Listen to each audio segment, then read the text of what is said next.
मेरा नाम पंकज विशाल है। अभी मैं रेल मंत्रालय में डिप्टी डायरेक्टर के पद पर कार्यरत हूँ। मेरा जन्म झारखंड राज्य वर्तमान में गिरिडीह जिले में हुआ।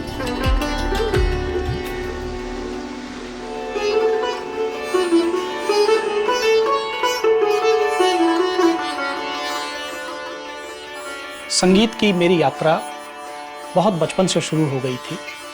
मेरी माँ का मेरी पर्सनैलिटी पे बहुत ज़्यादा असर है।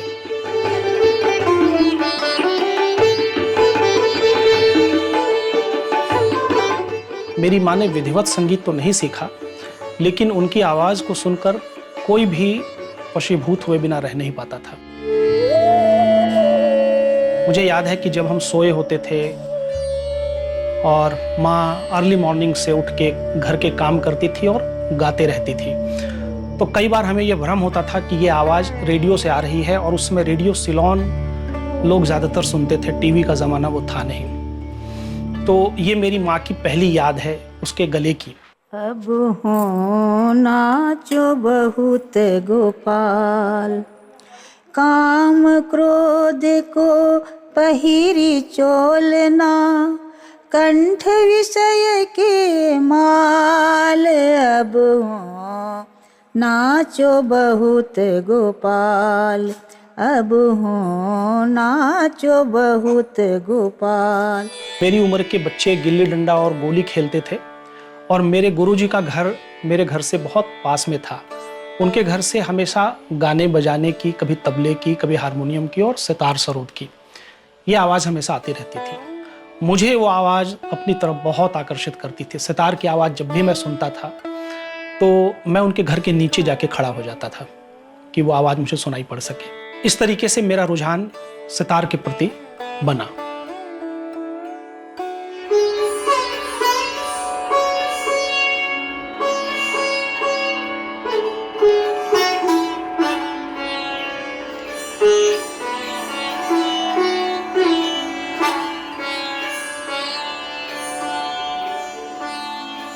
कालांतर में मैंने संगीत को विधिवत सीखना भी शुरू किया। ये यात्रा आज भी चल रही है, इसमें कई गुरुओं का योगदान है। इंस्ट्रूमेंट तो मैं 3-4 बजा लेता हूँ। हारमोनियम भी बजा लेता हूँ, माउथ ऑर्गन बजा लेता हूँ, स्पेनिश गिटार बजा लेता हूँ, हवाईयन गिटार बजा लेता हूँ। लेकिन सितार के साथ जो नाता था वो मेरा बचपन का, और वो एक पुकार थी मेरे अंदर की। तो जब सितार को मैंने पहली बार अपने हाथों में पकड़ा तो मुझे ऐसा लगा कि मेरी आत्मा का एक दूसरा टुकड़ा मेरे साथ वापस आके जुड़ गया है।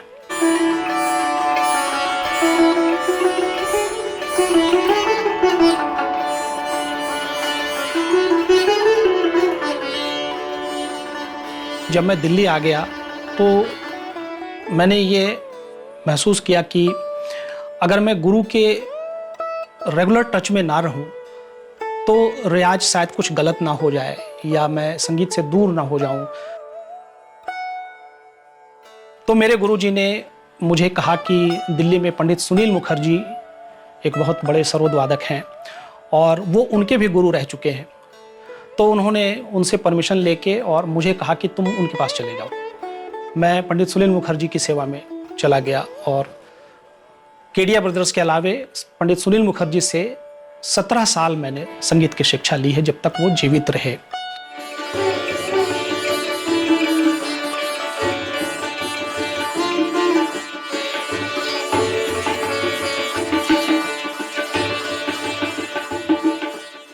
संगीत आंतरिक शांति और परमानंद, स्वानंद का एक बहुत प्रखर माध्यम है। जीवन का फलसफा या जीवन का जो दर्शन है वो ऐसा नहीं है कि किसी एक लाइन में इसको परिभाषित कर दिया जाए। हर व्यक्ति के लिए जीवन अलग होता है, हर व्यक्ति के जीवन का दर्शन अलग होता है।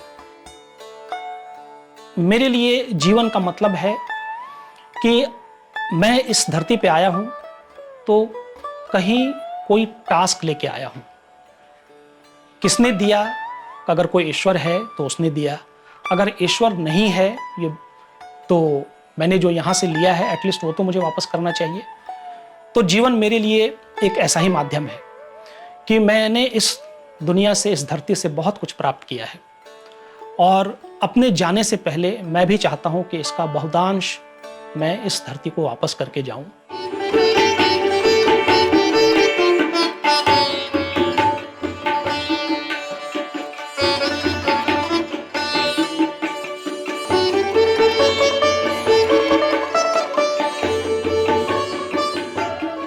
हम क्या करते, किस राह चलते, हर राह में कांटे बिखरे थे।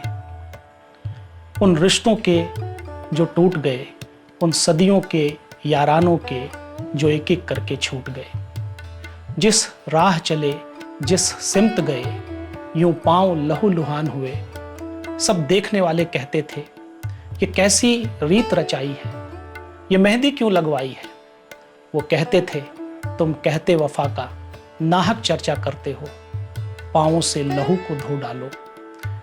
ये रातें जब अट जाएंगी 100 रस्ते इनसे फूटेंगे। तुम दिल को संभालो जिसमें अभी 100 तरह के नश्तर टूटेंगे। जब हम संघर्ष कर रहे होते हैं तो अधिकांश लोग हमारा मजाक उड़ाते हैं। वो कहते हैं देखो देखो कैसी मेहंदी लगाई है पैर में, है ना। उनको ये नहीं पता होता है कि पैरों से ये मेहंदी नहीं है, ये खून रिस रहे हैं। और आपकी सफलता लोग देखते हैं, आपके संघर्षों की कहानी को कोई नहीं जानता। तो आप लोगों के लिए अपनी सफलता का दौर ही रहने दीजिए, उन तक वही मैसेज पहुंचे, लेकिन संघर्ष का रास्ता जो है वो आपकी प्रेरणा का स्रोत हो और आपको देख के आने वाले और जनरेशन के लिए वो प्रेरणा का स्रोत बने। इसी में आपकी सफलता है, यही जीवन है।